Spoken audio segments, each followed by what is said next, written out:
Howdy everyone on YouTube. Hope you are all doing well. Hope you're having a good day, week, month, year, and everything in between as always. I just want to say thank you to the subscribers so far and anyone who's commented, liked, and managed to get through some of my droning videos, shall we say. If you've seen last week's Chillcat review, the guitar, the Green Widow, I teased another guitar. Basically, it was the reason I bought the Gibson. So this is it. Basically, it is the James Hetfield, not much known about, purple satin Les Paul Custom. This is obviously not a Gibson. This is a Chillcat. Therefore, it is essentially a Gibson. Don't tell anyone. Why did I buy this? Well, I think it was actually an Aguifish video that I'd seen, and he was talking about it, and this came up, and I was like, oh, I need to get that. That is absolutely stunning. So I have lusted after this guitar for a good long while. It's very difficult to get your hands on anything that looks like this. There's also not a great deal of information with regards to James Hetfield kind of owning it. It's not like an official release or anything like that. There's not really anyone that's sort of documented the fact that it's his guitar according to the internet, funnily enough. So it was in a sort of, the only place the guitar appears in is in a catalogue style list of Hetfield's instruments, which includes the Gibson Les Paul Custom and purple satin finish, apparently. It doesn't go into any detail about when he acquired it or has he ever used it or anything like that. Now, I'm not entirely sure that's true. I think, if I remember right, I'm sure Aguifish had discussed it. He had more information than I did, so if you want to look that up, that's on YouTube. And so in a minute I was like, oh, I really need to get my hands on one of these. These are absolutely gorgeous. So the only company that seems to have made anything remotely close to this guitar was ESP Edwards. Edwards Guitars, who are sort of Japanese subsidiary, maybe, company of ESP. Essentially, it's like, from what I gather, it's like the Epiphone Gibson. ESP have got a few companies, LTD, Edwards, and I think Grassroots is the other one. So this is one of the Edwards. It was a Japan only release, I believe. Some people have managed to import them. So maybe me, I was like, oh, I'm going to go on and I'm going to have a wee nosy and see if I can find one of these Edwards guitars, because it's not. It'll probably not be quite as expensive as the ESP sort of guitars, and might even be maybe around about the price range of an LTD. No, definitely not. The only one that I was able to find, I found it on eBay ages and ages ago, and I think it was about 4K. They were looking for about 4,000. It's still, funnily enough, it's still for sale on eBay, but it's dropped right down in price to 3,245. So not far away for £3,000. Would that be worth getting? No, it's not really, is it? I mean, you'd be able to go and buy yourself a really amazing ESP, I would imagine, for that kind of money. So, I mean, everybody's different, aren't we? We've all got we all have our likes and our dislikes and things like that. I thought that was a really cool guitar. So anyway, realising that it was way out of my price range, and I was never going to obtain that, I found some people who were selling similar looking guitars from China.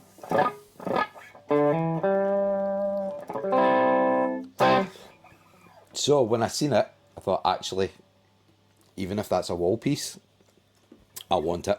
It is that cool. Now,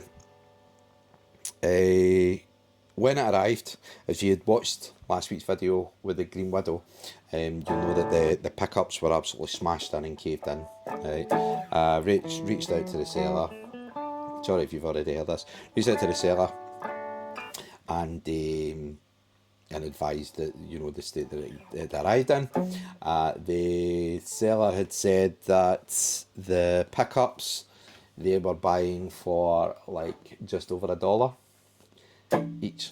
So they were fake EMGs that were in here, which I think we all kind of know anyway. They just put a kind of plastic cover over them. So it didn't work when I got it. It required a good bit of repair work to get it singing. So I contacted the seller. They were reluctant to really offer anything at all back. I was in two minds whether I could try and send it back or just kind of bite the bullet and do the repair work, which I'm kind of happy to do anyway. They eventually agreed to, I think it was like 20% or 30% off the other another guitar, and I did get that, to be fair, off the Green Widow. Still wasn't cheap. There were issues after that one as well, and that's why I've not bought another one. Again, people will say, well, what do you expect? You only get what you pay for. 100% true. Totally agree with that. However, in a day and age where actually you're getting stunning guitars that are not costing that much money, you would expect the Gibsons to be really quite good. This one is okay because I have ripped out all the guts of it. I have put on a Geiger machine heads. I haven't done a fret level yet, and I think that's quite evident because sometimes you get a lot of kind of ringing.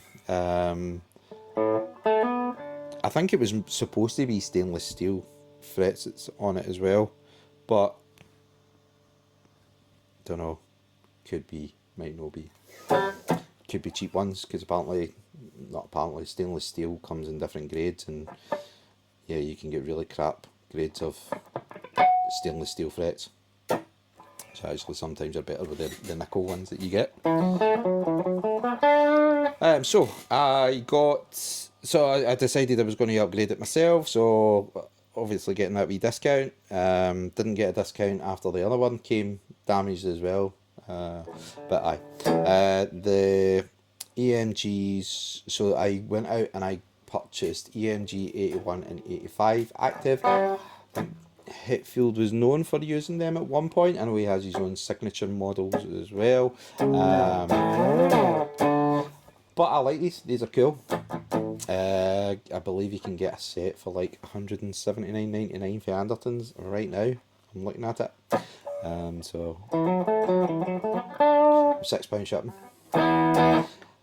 So why did I buy it? Because it just looked stunning. It was another one of, it was bought in a whim, and am I happy with it? I'm happy with this one. Am I happy because of the playability? Not really. No, it's a nice guitar. Again, going back to what I said on the Green Widow as well. I don't know what the wood is meant to be or what the wood is.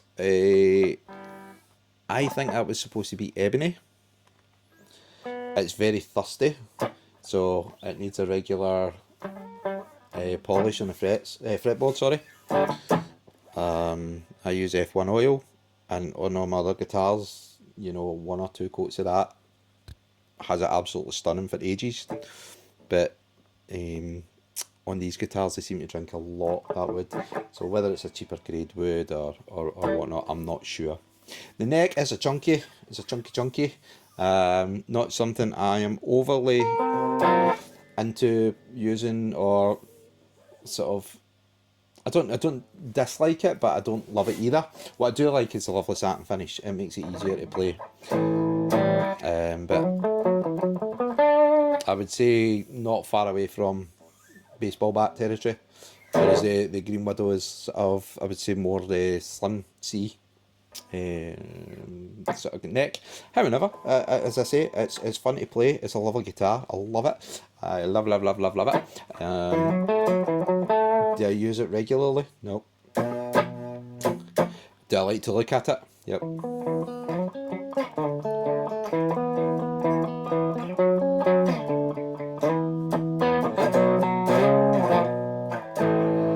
Does it sound great with the EMGs? Yep. So, wee quick demo, Synergy, GMP module, and channel 1.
If you're joining for the first time, I am not very good at playing guitar, as you'll probably notice.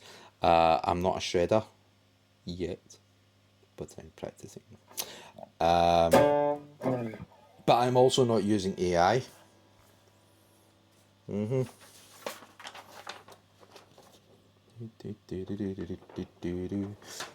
I'm genuinely not using AI. Not for this anyway, not for guitar.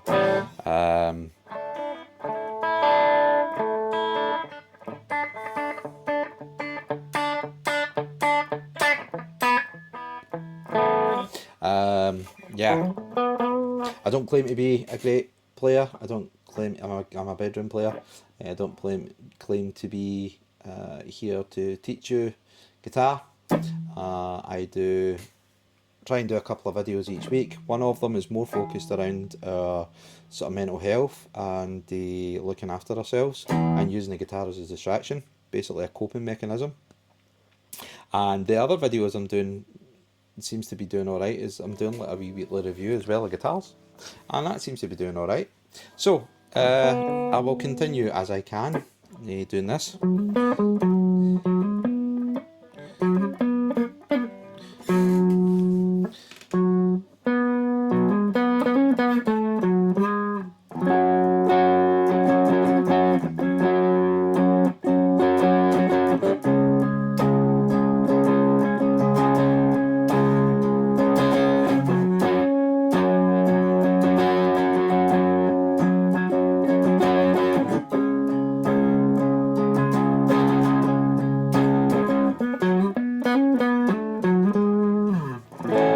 Inspired.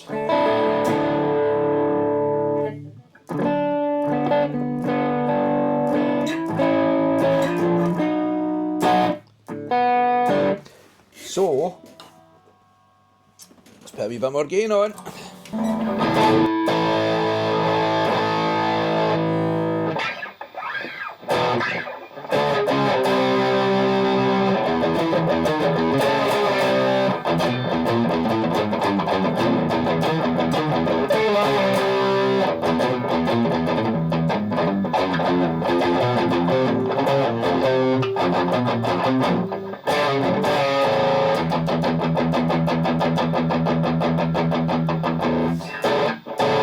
Forgive me for 1 second.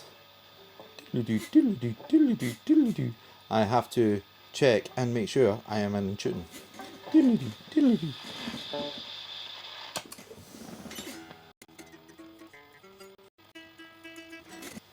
Yeah, I'm out of tune. Basically, I restrung the guitar and the strings are just stretching. stretching in.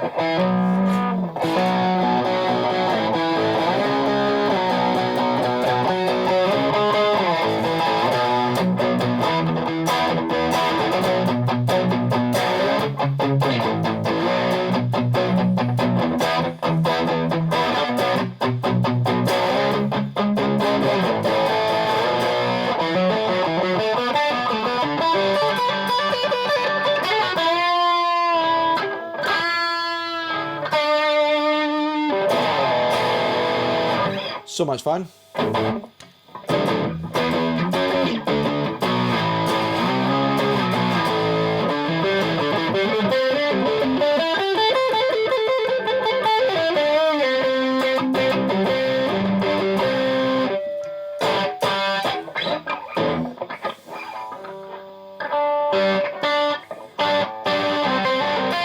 No, we'll not do that.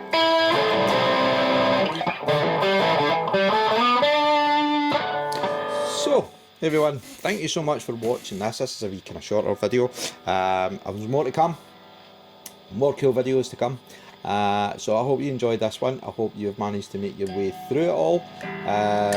We will have some more fun with another review for next week, and I'll hopefully do something related to sort of coping mechanisms and stuff, and get that on the channel as well.